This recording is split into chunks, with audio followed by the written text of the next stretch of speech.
కోరిక అన్నమాట. అయితే అబ్రహాం అంట మరి దేవుని నమ్మి దేవుడు నడిపించేటట్లు పోవుటకు ఆయన తీర్మానించుకున్నాడు అన్నమాట.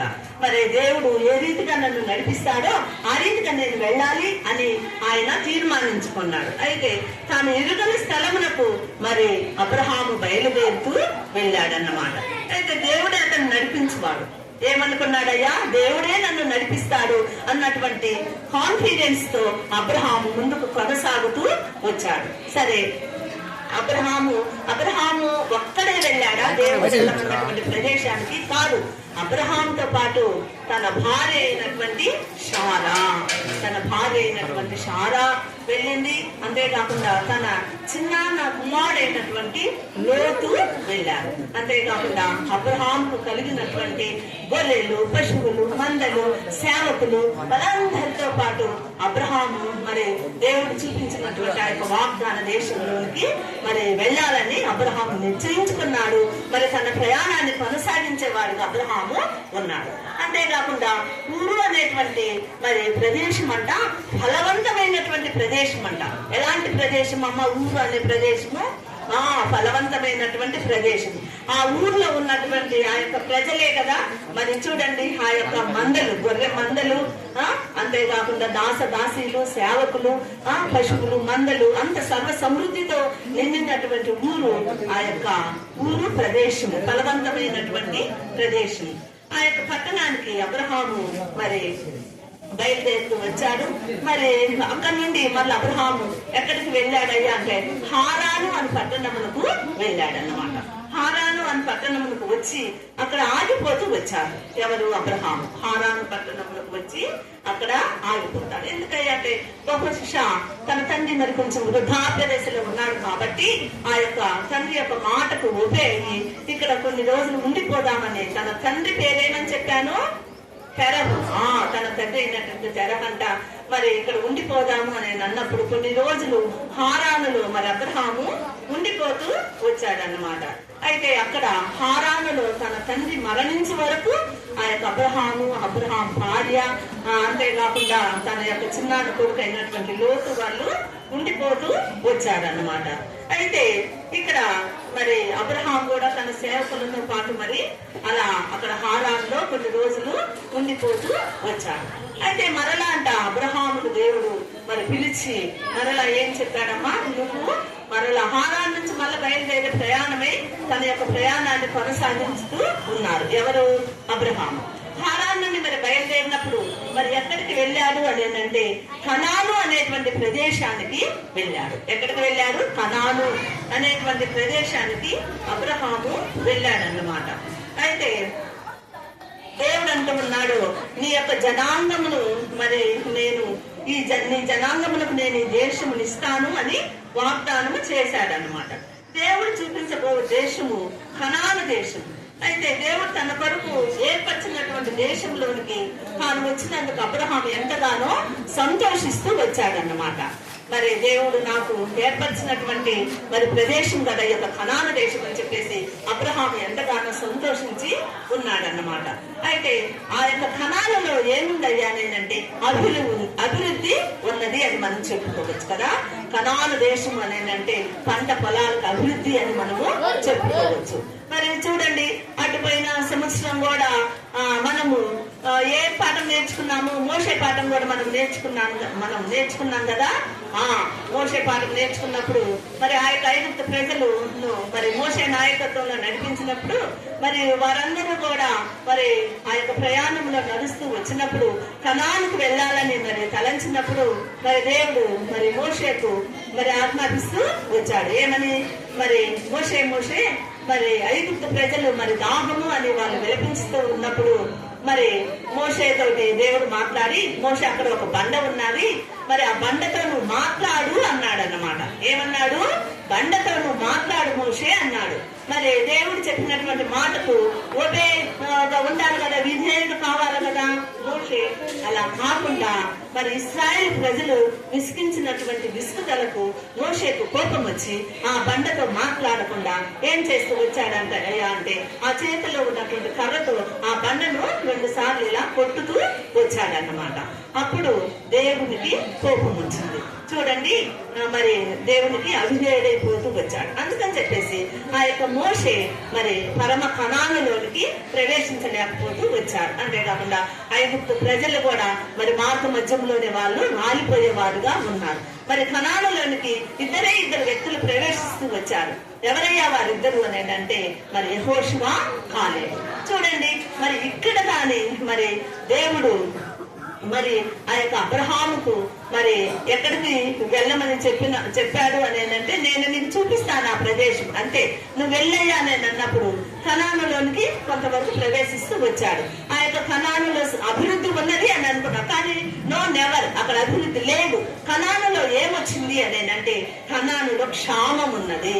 ఏముంది? క్షామం ఉంది. క్షామము అంటే కరువు వచ్చింది అన్నమాట. సరే, ఎందుకయ్యా అలా? కనాను మరి అభివృద్ధి కలిగిన ప్రదేశం కదా, నాకు ఇంకేం భయం లేదు, నేను చక్కగా ఉండొచ్చు, నా యొక్క గొర్రెలు, పశువులు, మందళ్ళు నేను చక్కగా మరి మేపుకోవచ్చు, ఇక్కడ అభివృద్ధి ఉంది అని ఆ యొక్క అబ్రహాం తలంచాడు. కానీ అబ్రహాం తలంచినట్టు తలంపు కంటే మరి అక్కడ కరవు అనేది వచ్చిందన్నమాట. కరవు వచ్చినప్పుడు మరి ఆ కరవులో అబ్రహాము ఏమైపోయాడమ్మా? నిలిచి ఉండలేకపోయాడు, భయపడిపోతూ వచ్చాడు. అయ్యో, ఈ కరువులో మరి నా యొక్క ఈ యొక్క గొర్రెలు, మందలు, పశువులు ఇవన్నిటికీ మరి ఆహారం ఎట్లా, ఏంటి అని చెప్పేసి ఆ యొక్క అబ్రహాము ఏమైపోయాడమ్మా? భయపడిపోతూ వచ్చాడు. అబ్రహామును దేవుడు పరీక్షించడం కోసమే కనానులోనికి కరువు అనేది దేవుడు రప్పిస్తూ వచ్చాడు. చూడండి మరి పిల్లలు, మరి మనకు ఒక్క పూట మీకు మరి మీ మమ్మీ కొంచెం టిఫిన్ లేట్ అయినా, టిఫిన్ పెట్టకపోయినా కానీ మీరు కానీ ఎంత బెంబేలెత్తిపోయేలుగా ఉంటారు. ఆకలి అవుతుంది, ఏంటి మమ్మీ ఇంతసేపా మీరు టిఫిన్ తయారు చేసేది అని మీరు మీ మమ్మీ మీద విరుచుకుపడేవారుగా ఉంటారు. అలా ఉండకూడదు. మరలా మనం ప్రార్థన చేయాలి. మరి దేవా, మరి ఈ రోజు నాకు టిఫిన్ దయచేయాలి అని మీరు మంచిగా ప్రార్థన చేశారనుకో, నమ్మకం ఉంచారనుకో, దేవుడే మీ దగ్గరికి తీసుకొస్తాడు. చూడుము, మరి అరచిపిల్ల కాకులకు కూడా ఆహారం ఇచ్చినటువంటి దేవుడు మరి కనానులో ఉన్నటువంటి కరువులో కూడా మరి నాకు ఆహారం ఇవ్వడా, నా మందలను పోషించడా, నా భార్య బిడ్డలను పోషించడా అని అబ్రహాము కొంతవరకు అక్కడ నమ్మలేకపోయాడు. చూడండి, మరి ఆకాశ పక్షులను చూడది, అవి విత్తము కోయవు, మరి పంటను సమకూర్చుకొనవు, మరి వాటిని పోషించే పరమపిత నిన్ను పోషించడా, వాటికంటే మీరు శ్రేష్ఠులు కారా అంటున్నాడు దేవుడు. చూడండి, ఆకాశ పక్షులు ఉన్నాయి అని అంటే అవి విత్తుతాయా, కోస్తాయా, పంటను సమకూరుస్తాయా, కానీ వాటిని పోషించేటువంటి పరమపిత మరి నిన్ను పోషించడా, వాటికంటే మీరు శ్రేష్ఠులు కారా అనేటువంటి వాగ్దానమును మరి అబ్రహాము మన జీవితంలో గుర్తెరగలేకపోతూ వచ్చాడన్నమాట. అలా మన జీవితాలలో కానీ మరి కొంచెం ఏదైనా మనకు ఇబ్బంది కలిగినప్పుడు మనం ఎక్కడికి వెళ్ళి మరి ప్రభువుని అడిగినప్పుడు దేవుడు సమస్తమును మనకు దయచేస్తాడు. అయితే ఆ యొక్క కరవ నుండి అబ్రహాము మరి తప్పించబడుతూ వచ్చాడు. మరలా తన యొక్క ప్రయాణాన్ని మరి తిరిగి కొనసాగించి మరి ఆ యొక్క కనానులో నుండి మరలా ఎక్కడికి ప్రవేశిస్తూ వచ్చాడయ్యా అంటే ఐగుప్తులోనికి ప్రవేశిస్తూ వచ్చాడు. ఎవరు? అబ్రహాము, అబ్రహాం భార్య, తన చిన్నాన్న కుమారుడు అయినటువంటి లోతు, వీళ్ళందరూ కానీ మళ్ళీ ఎక్కడికి ప్రవేశిస్తూ వచ్చారు? ఐగుప్తులోనికి ప్రవేశిస్తూ వచ్చారు. ఐగుప్తు రాజు ఎవరు చెప్పండి? ఐగుప్తు రాజు ఫరో. ఆ ఫరో రాజు దగ్గరికి మరి ఐగుప్తులోనైనా ధాన్యం ఉంటుంది, అక్కడైనా కానీ ఆహారం ఉంటుంది, అక్కడైనా కానీ మేము తినొచ్చు అని చెప్పేసి అబ్రహాము కొంచెము మరి నమ్మి మరి ఐగుప్తుకు బయలుదేరి వెళ్తూ ఉన్నాడు. మరి ఐగుప్తులో దారిలో ఉన్నప్పుడంట అబ్రహాం అంట శారాతో మాట్లాడుతూ వచ్చాడన్నమాట. ఏమని అంటే, అమ్మా శారమ్మ, మనం ఐగుప్తుకు వెళ్తున్నాం కదా ఫరో రాజు దగ్గరికి, మరి నీవు బహు చక్కని దానివి కదా, మరి నిన్ను బట్టి నాకు ఆపద కలగవచ్చునేమో ఫరో రాజు వలన అని చెప్పేసి ఆ యొక్క అబ్రహాం అంట ఏం చెప్తూ వచ్చాడమ్మా తన భార్య శారాతోటి, నువ్వు అబద్ధమాడు, నువ్వు నా చెల్లెలు అని చెప్పేసి అబద్ధమాడమని చెప్తూ వచ్చాడు. ఏమని ఆడమన్నాడు? అబద్ధమాడమన్నాడు. ఏమని చెప్పమన్నాడు?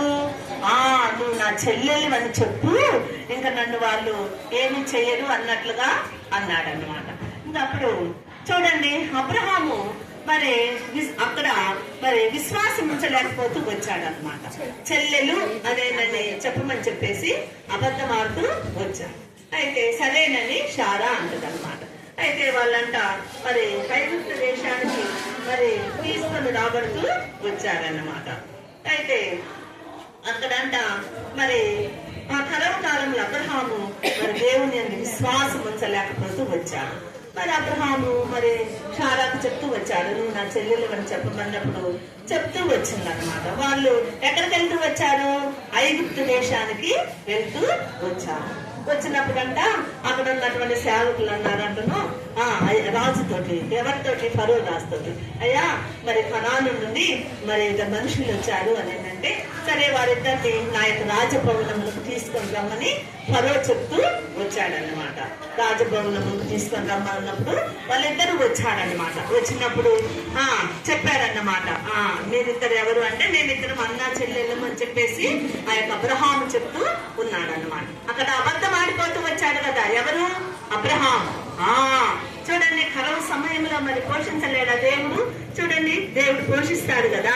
మరి అబద్ధం ఆడుతూ వచ్చారు. ఎవరు ఆడారు అబద్ధము? చాలా చెప్తూ వచ్చింది, మరి మేమిద్దరము అన్నా చెల్లెలు. అయితే కొన్ని దినాలు మరి ఐగుప్తులో మరి ఉండిపోతూ వచ్చారు. ఆ యొక్క ఫరో రాజభవనంలో వారు ఉండిపోతూ వచ్చారు. అయితే కొన్ని రోజులకంట మరి ఆ యొక్క ఫరో రాజంట గుర్తించాడన్నమాట. ఏమని? వాళ్ళిద్దరు అన్నా చెల్లెలు కాదు, వారిద్దరు భార్యాభర్తలు అని చెప్పేసి ఆయన ఆ యొక్క ఫరో రాజు మరి గుర్తిస్తూ వారిని ఏం చేస్తూ వచ్చాడమ్మా, నీ చూపు అటు సైడ్ ఉండకూడదు. ఎందుకు చూస్తున్నారటు? నేనేం చెప్పాను ఇప్పుడు చెప్పండి ఒక్కసారిగా, చెప్పండి. ఐగుప్తు రాజు ఏం చేస్తూ వచ్చాడమ్మా, అబ్రహామును తన భార్య అయినటువంటి షారాను ఇద్దరిని కూడా ఆ దేశము నుండి పంపించి వేశాడన్నమాట. పంపించి వేసినప్పుడు ఆ యొక్క దేశంలో ఏమొచ్చిందమ్మా, మరి ఐగుప్తు రాజునంట ఆ యొక్క దేవుడంట మరి మహావేదనల చేత మరి నింపబడుతూ వచ్చాడన్నమాట.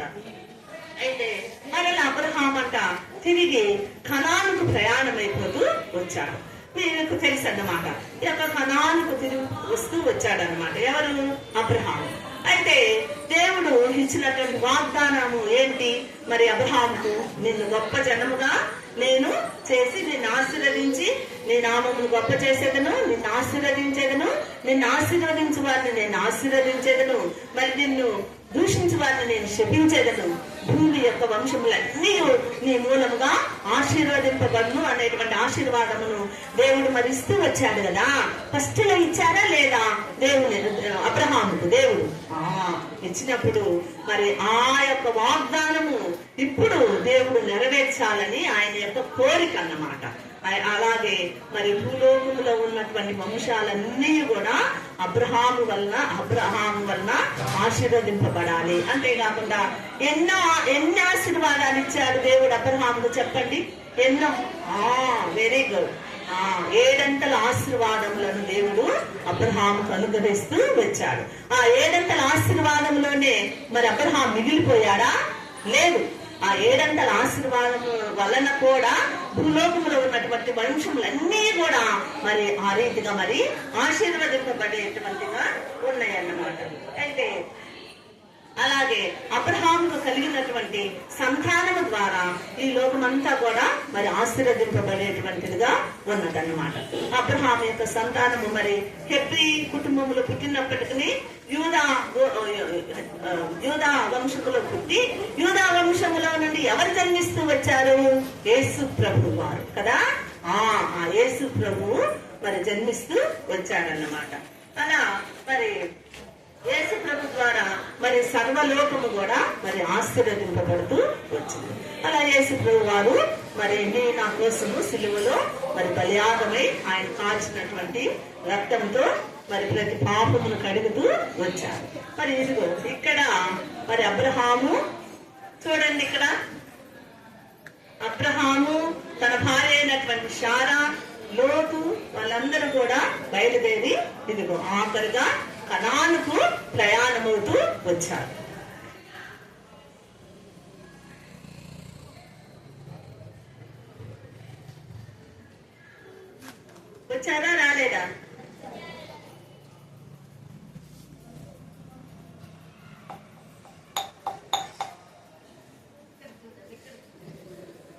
చూడండి, అబ్రహాము తన భార్య అయినటువంటి శారా, తన చిన్న కొడుకు అయినటువంటి లోతు కదా.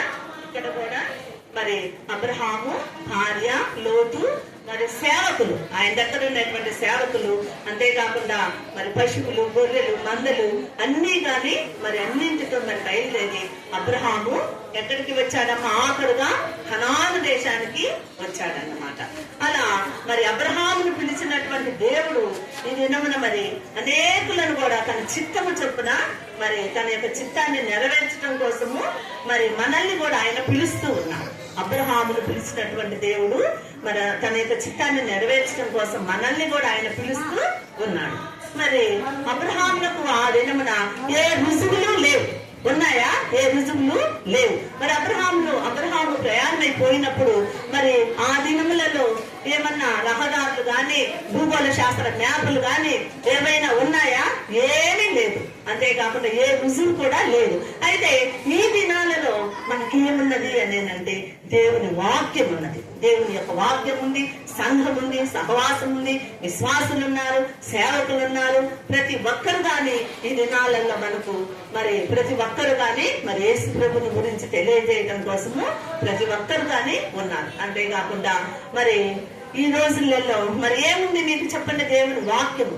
సరే, దేవుని వాక్యం ఉంది కదా. మరి ఈ రోజు మరి దేవుని వాక్యం చదివినటువంటి బిడ్డలు ఎంతమంది? చేతులు ఎత్తండి.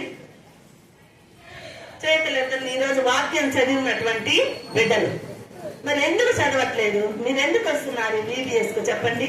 ఈ రోజు మూడో రోజు కదా. మరి ప్రతిరోజు నిజంగా మరి మీకేమని చెప్తున్నారు? మంచిగా కంటక వాక్యాలు, వాక్యము, పాటలు, యాక్షన్ సాంగ్స్ అన్ని మీరు నేర్చుకుంటున్నారు కదా. మరి అబ్రహాముకు మరి దేవుడు మరి మరి ఆ యొక్క ప్రదేశము అసలు అబ్రహాముకు తెలియదు, ఎక్కడికి వెళ్ళాలో కూడా తెలియదు. మరి అలాంటప్పుడు తన స్వదేశమును, సొంత ఊరుని, కొత్త ప్రదేశాన్ని మరి అబ్రహాం ఏం చేస్తూ వచ్చాడు? వెళ్తూ వచ్చాడు. మరి వెళ్తూ వచ్చాడు అని అంటే అబ్రహాం ఏం కలిగి ఉన్నాడు? గొప్ప విశ్వాసం కలిగి ఉన్నాడు, దేవుని వాక్యం కలిగి ఉన్నాడు కదా. మరి ఈ రోజు దేవుని వాక్యం మీరు చదివితేనే కదమ్మా దేవుడు మీతో మరి మాట్లాడేది. మీరు దేవుని వాక్యం చదివి, దేవా ఈ దినమంతటి కోసం మీరు నన్ను సిద్ధపరిచయ్యా, నీ బిడ్డగా నన్ను జ్ఞాపకం చేసుకో, మరి నేను నడిచేటువంటి ప్రతి త్రోవలో నాకు మీరు తోడుగా ఉండండి అని నేను చెప్పేసి మరి మీరు ప్రార్థన చేసుకోవాలి కదా, వాక్యం చదవాలి కదా. ఎందుకు చదవట్లేదు? ఈరోజు బాయ్స్ ఎంతమంది చదివారు వాక్యము? బాయ్స్ అయ్యమ్మా, అసలు అంటే మీరందరూ ఇక్కడికి VBS కు ఎందుకు వస్తున్నారు అంటే మార్నింగ్ టిఫిన్ తిని, ఆఫ్టర్నూన్ లంచ్ తిని, మళ్ళీ ఈవినింగ్ స్నాక్స్ తిని, మళ్ళీ ఈవినింగ్ భోజనం కూడా తిని, ఆటోలు వస్తే రెడీగా మళ్ళీ వెళ్ళిపోవచ్చు అని ఉన్నారా మీరు? చెప్పండి. ఇంకా అదే తెలుస్తుంది అన్నమాట ఇక్కడ. ఎందుకు నేనంటే బాయ్స్ లో మరి ఓన్లీ 3 మెంబర్స్ మాత్రమే ఈ రోజు వాక్యం చదివారంటున్నారు. ఎందుకు చదవలేదు? మీరు చదవాలి కదా. మరి మీకోసమే కదా ఈ 5 రోజులు అంటే 10 పాఠాలు మీకోసమే కదా.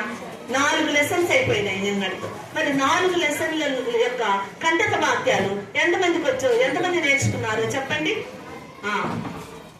1 2 3 4 5 6 7 8 9 ఏముంది? ఒక 15 మెంబర్స్ మాత్రమే నేర్చుకున్నారు. మరి ఇక్కడ దాదాపు ఒక ఎంతమంది ఉన్నారు అమ్మాయిలు? 45 మెంబర్స్ 50 మెంబర్స్ ఉన్నారు. 15 మెంబర్సే మరి కంటక వాక్యాలు నేర్చుకున్నారు. ఎందుకు మీరు అలా చేస్తున్నారు చెప్పండి? దేవుని అందరూ ప్రేమ ఉండాలి కదా, నేర్చుకోవాలి కదా. ఎంతో ప్రయాసతో మరి ఆంటీ వాళ్ళు మరి అంకుల్ వాళ్ళు మరి ఇలా చెప్తున్నారే సండే స్కూల్లో మంచిగా వాక్యం, కంటక వాక్యాలు మరి మేము నేర్చుకోవాలి అన్నటువంటి భయం అనేది మీలో ఉండాలి కదా. నేర్చుకుంటారా? మరి లాస్ట్ రోజు వరకు అయినా కానీ 10 కంటక వాక్యాలు నేర్చుకొని ఎవరైతే మరి మీరు రాస్తారో వాళ్ళకు మంచి గిఫ్ట్లు ఇవ్వబడతాయి కదా. నేర్చుకోవాలి కంటక వాక్యాలు. ఒక 10 మంది మాత్రమే కంటక వాక్యాలు నేర్చుకున్నారని మరి మిగతా వాళ్ళు ఎలా చెప్పండి? అయితే అబ్రహామును పిలిచినటువంటి దేవుడు ఈ రోజున నిన్ను నన్ను కూడా ఆయన పిలుస్తున్నాడు అన్నమాట.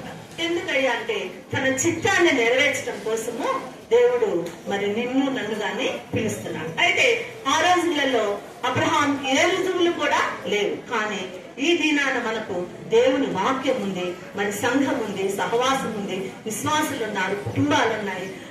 వీటన్నింటి ద్వారా మీరు బలపరచబడాలని దేవుడు కోరుతూ ఉన్నాడన్నమాట.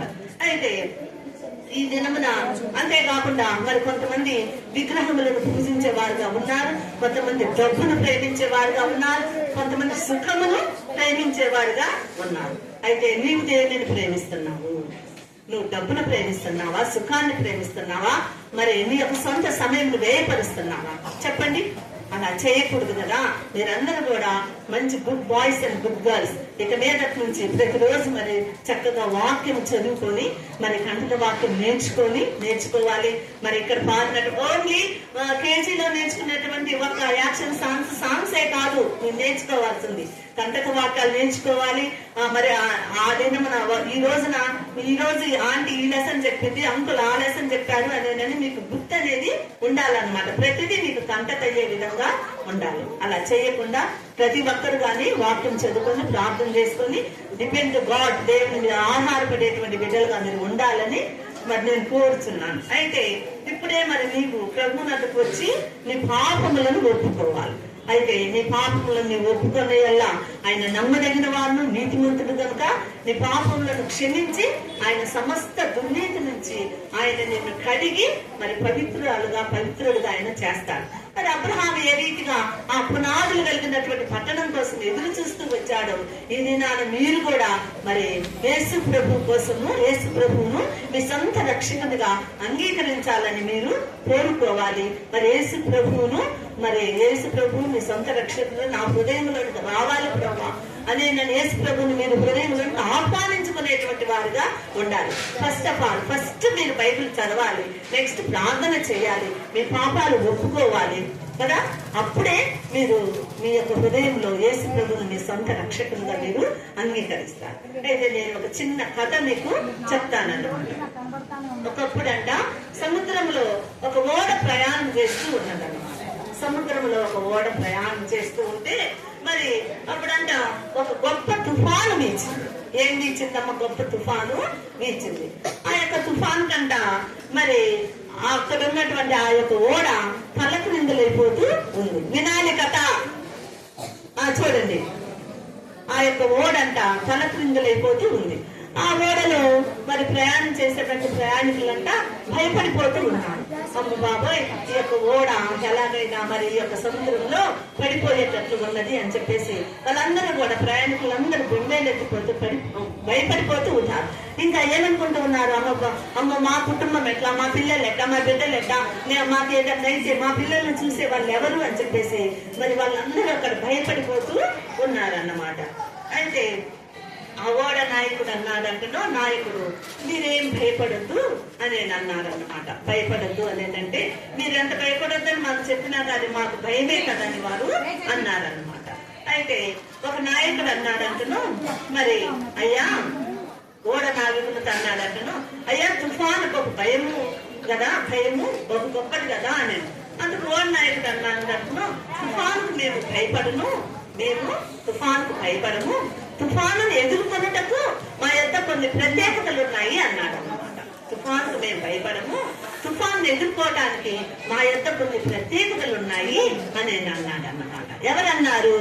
ఓడ నాయకుడు అన్నాడు అన్నమాట. తుఫానుకు మేము భయపడమయ్యా, ఆ తుఫాను ఎదుర్కోవడానికి మా యొక్క కొన్ని ప్రత్యేకతలు ఉన్నాయి అని అంటారు. అలాగే హెలికాప్టర్ నడుపుతూ ఉంటారు ఆకాశంలో కదా, ఏరోప్లేన్ నడిపినప్పుడు మరి ఏదన్నా తుఫాను వచ్చినప్పుడు సూచనలు ఉన్నప్పుడు ఆ యొక్క డ్రైవర్ ఏం చేస్తాడు? హెలికాప్టర్ డ్రైవరు చెప్పండి, ఇంకొక చోటు రూట్ అనేది మారుస్తాడు. అలాగే నావికుడు అన్నాడంటను, మా యొక్క మరి కొన్ని ప్రత్యేకతలు ఉన్నాయి అన్నాడు అనమాట. అప్పుడు ప్రయాణికుడు అంటాడంటను, తుఫానుకు భయపడని ఎడల మంచు కొండలకు భయపడదువా అన్నాడన్నమాట. సరే, తుఫానుకు భయపడినన్నావు, మరి సముద్రంలో కూడా నడిచేటప్పుడు మంచు కొండలు వస్తాయి కదా, ఆ యొక్క మంచు కొండలకు నువ్వు భయపడతావా అన్నాడు అన్నమాట. అప్పుడు ప్రయాణికుడు అన్నాడంటను, మరి మంచు కొండలకు కూడా మేము భయపడము, ఎందుకంటే మా యొక్క కొన్ని యంత్రములు ఉన్నాయి, ఆ యంత్రముల ద్వారా మేము వాటిని కంట్రోల్ చేస్తాము అని చెప్పేసి అన్నాడు. అయితే ప్రయాణికుడు అన్నాడు అతను, మరి మీరు దేనికి భయపడతారు అన్నాడు. మరి మీరు దేనికి భయపడతారంటే ఆ యొక్క ఓడ నాయకుడు అన్నాడు అతను, మేము దేనికి భయపడం గాని ఒకవేళ ఇంకొక ఓడ నాయకుడు లేకుండా పడిపోయి కొట్టుకొని పోవచ్చును. మేము ఇంకొక ఓడ నాయకుడు లేకుండా ఆ యొక్క ఓడ పడిపోయి ఆ సముద్రంలో కొట్టుకొని పోతూ మరి వెనుక నుంచి వచ్చి మా యొక్క ఓడను కొట్టినప్పుడు మాత్రం మేము భయపడతాము అని చెప్పేసి ఆ యొక్క ఓడ నాయకుడు అన్నాడు అన్నమాట. అలాగే నీ జీవితంలో నాయకుడు కలడా? నీ జీవితంలో నాయకుడు కలడా? ఈ లోకం అనే సముద్రంలో నడుపుటకు నీకు నాయకుడు లేదే. ఈ లోకం అనే సముద్రమును నడుపుటకు నీకు నాయకుడు లేదు. మరి ఈ దినమునే యేసు ప్రభువును నీ నాయకునిగా చేర్చుకును. ఈ దినముననే యేసు ప్రభువును నీ నాయకునిగా చేర్చుకును. ప్రతి శ్రమలో, మరి ప్రతి కష్టములలో, ప్రతి శోధంలో, ఇరుకుల ఇబ్బందులలో కూడా మరి యేసు ప్రభువును నీ నాయకునిగా ఉంచుకొని దేవుడు నిన్ను బహుగా ఆశీర్వదించును. ఏం చేస్తాడమ్మో, నీ యొక్క నాయకునిగా మరి నువ్వు ఉంచుకోవాలి. ఎవరిని? యేసు ప్రభువును నీ నాయకునిగా ఉంచుకున్న ఎడల మరి ఆయన నిన్ను బహుగా ఆశీర్వదించను. మరి ఆనాడు అబ్రహాం కూడా మరి దేవుడు చెప్పినటువంటి ప్రదేశములకు మరి విశ్వాసముతో బయలుదేరి వెళుతూ వచ్చాడు. అలాగే మరి యేసు ప్రభువును నీ యొక్క సొంత రక్షకునిగా అంగీకరించి యేసు ప్రభువును నీ నాయకునిగా నీ హృదయమందు మరి ఉంచుకోవాలి. అప్పుడు మరి ఎన్ని తుఫాన్లు వచ్చినా, ఎన్ని మంచు కొండలు నీకు ఎదురైనా కానీ మరి అవన్నీ కూడా ఏమైపోతాయమ్మా? తొలగిపోతాయా లేదా? తొలగిపోతాయా?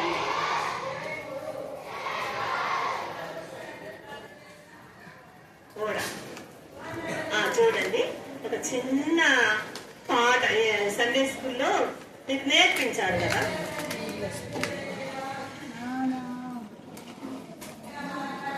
నా చిన్ని దోనెలో నీవు ఉండగా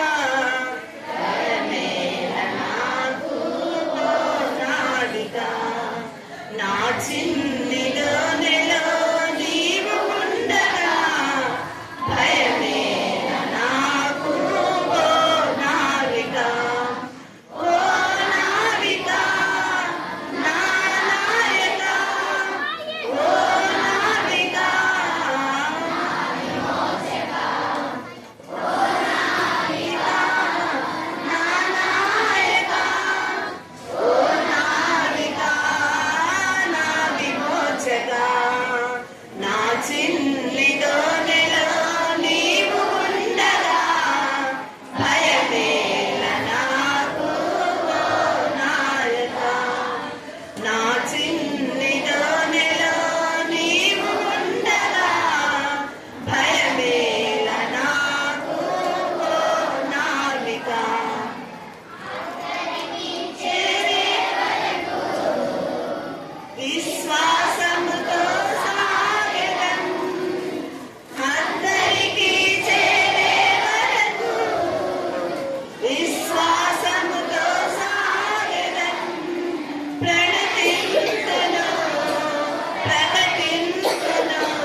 అందరు మోకాళ్ళునండి.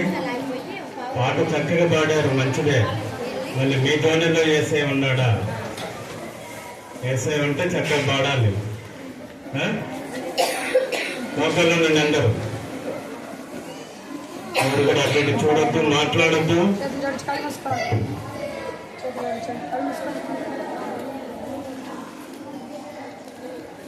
పెద్ద మోకాలేండి మాట్లాడండి, కళ్ళు మూసుకోండి, చిన్న ప్రార్థన చేసుకోండి. యేసు ప్రభా, ఈ 5వ పాఠం నాకు వినిపించాను నాయన. అబ్రాహం వలె నాకు విధేయత దయచేయి, విశ్వాసం దయచేయి. దేవుడు అబ్రాహాముకు 7 ఆశీర్వాదంతో నింపుతావచ్చు. నువ్వు కూడా అలాంటి ఆశీర్వాదాలు పొందాలని అంటే నువ్వు కూడా దేవునికి విధేయత చూపాలి, లోపడాలి. అబ్రాహాము లోపడ్డాడు, తాను ఎటు వెళ్ళానో తెలియదు. దేవుడు వెళ్ళమన్నాడు, అంతా అన్నాడు. కనుక అది విశ్వాసం. నీ జీవితంలో కూడా అలాంటి విశ్వాసం నుంచి లోపడి వేసేకి చిన్న ప్రార్థన చేస్తాడు. చూడొద్దు, కళ్ళు మూసుకో, కళ్ళు తెరవద్దు. చిన్న ప్రార్థన చేసుకో. యేసుప్రభా, నేను కూడా అబ్రాహాములే విధేయత నాకు నేర్పించు, విశ్వాసం నేర్పించు. నేను కడుగు శుద్ధి చేయి, పవిత్రపరచు. ఈ చిన్న తోనెలో నేను రాయేసాయని ఆహ్వానించు. ఎప్పుడైతే ఆహ్వానిస్తావో నువ్వు దేనికి కూడా భయపడవు. మంచుకు భయపడవు, తుఫానుకు భయపడవు, అలలకు భయపడవు, సముద్రాల గాలికి కూడా భయపడవు, ఇంకా ఎవరికి భయపడవు. ఎందుకు? యేసయ్య నీ తోనెలో ఉన్నాడు. ఎందుకు? యేసయ్య తోనెలో ఉంటే ఇంకా భయపడాల్సిన అవసరము లేదు. చిన్న ప్రార్థన చేసుకోండి, కళ్ళు మూసుకో. 3వ దినం ఇంకా 5 పాఠాలు అయిపోయినాయి. అర్థం చేసుకో. ఏదో వస్తున్నాను, పోతున్నాను, ఏదో ఎవరో బలవంతాన వచ్చాను అనుకోవద్దు. దీనికి అవకాశాలు దేవుడిచ్చే కరుణాలు అర్థం చేసుకొని అలా ప్రార్థన చేసుకో, తీర్మానం చేసుకో. నీ హృదయం యేసయ్యకి ఇవ్వు.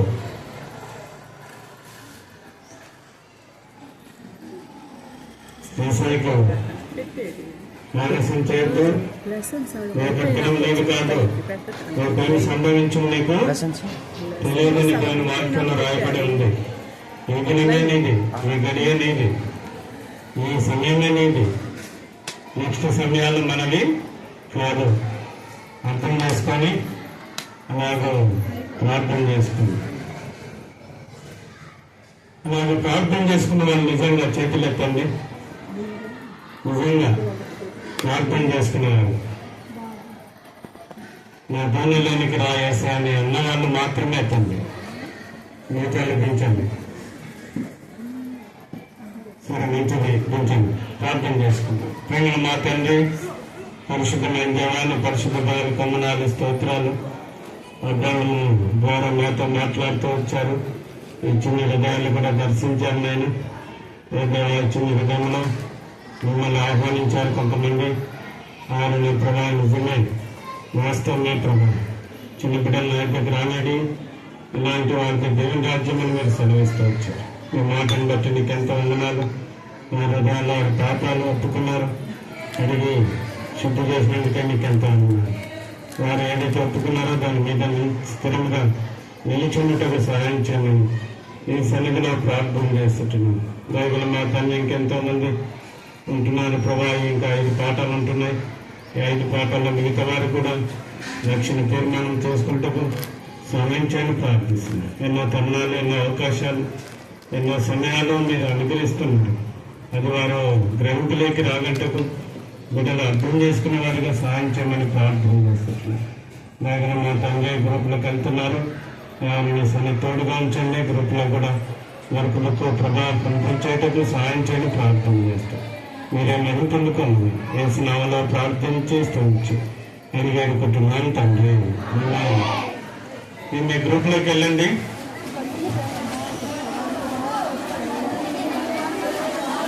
అందరూ కూర్చోండి. ఇక్కడ ఎవరు నిలబడద్దు, దయచేసి కూర్చోండి. ఎవరు రావద్దు. మీరు కూర్చోండి. మీరు కూర్చోండి. బాత్రూమ్ ఇచ్చినప్పుడు మీరు కూర్చోండి. కొత్తగా వచ్చిన వాళ్ళు వీడియో మీరందరూ కూర్చోండి. చూసుకోరా నేను వచ్చింటే ఎప్పుడో పెట్టావు, నేనైతే రాలేదు. నేనే పెట్టాను, నేను పెట్టి వాడికి చెప్పేది ఆయన వచ్చేసరికి వేరే లేదా నేను పెట్టేవాడు. దగ్గరికి రండి, మీ గ్రూప్లోకి రండి.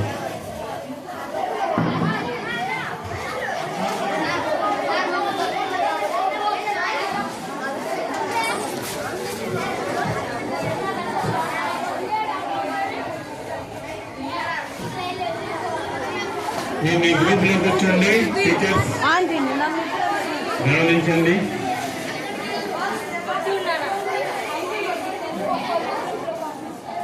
మాట్లాడకూడదు, కొంచెం కొట్టాలి మీరు పాల్గొన్న. సరిగ్గా నిలబడి బైబిల్ ఏంటి? బైబిల్ ఏం చేశారు?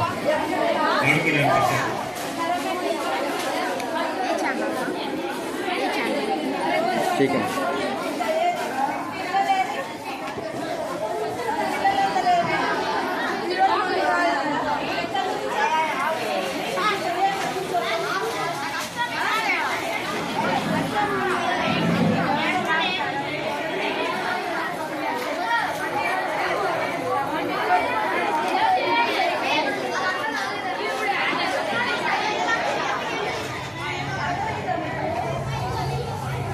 ఎక్స్పర్ట్ టీచర్స్ ఉంటే డ్రాయింగ్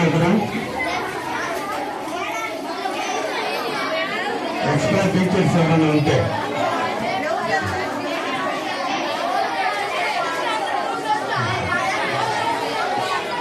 ఈ గ్రూప్ ఒకటి పెట్టుకోండి. అటు ముందుగానే అటు పోండి. ఆడతాను ఈ టీచర్ అంటే కంటిన్యూగా రావాలి. టీచర్స్ గమనించండి, కంటిన్యూస్గా రావాలి చివరి దాకా. పండి పండి ఆ టీచర్ అమ్మంటే నువ్వు కూడా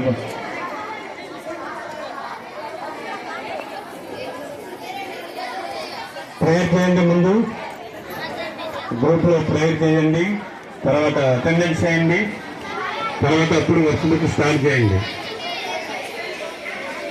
కొత్తగా వచ్చేది గమనించాలి. ప్రేయర్ చేయండి ముందు, తర్వాత అటెండెన్స్, తర్వాత వర్క్ బుక్ స్టార్ట్ చేయండి.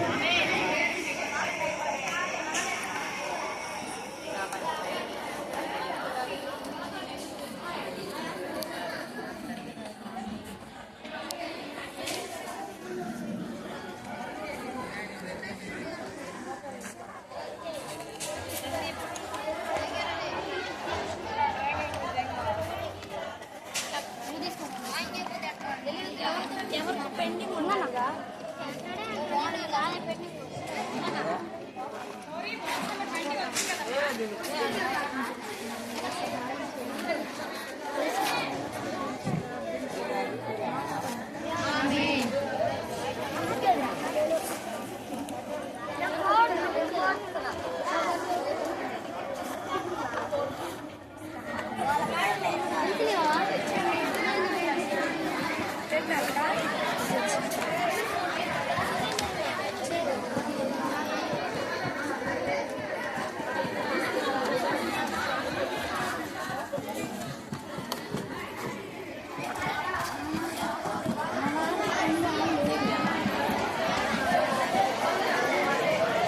ఇంకా కొత్తగా వచ్చిన వాళ్ళు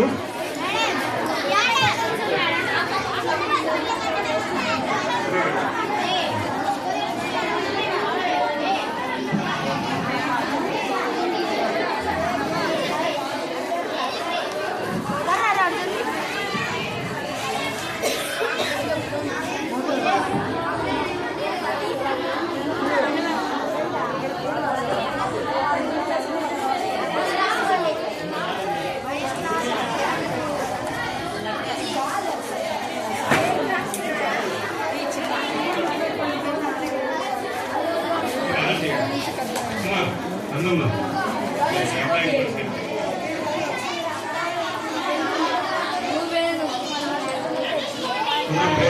తర్వాత అటెండెన్స్ చేయండి, తర్వాత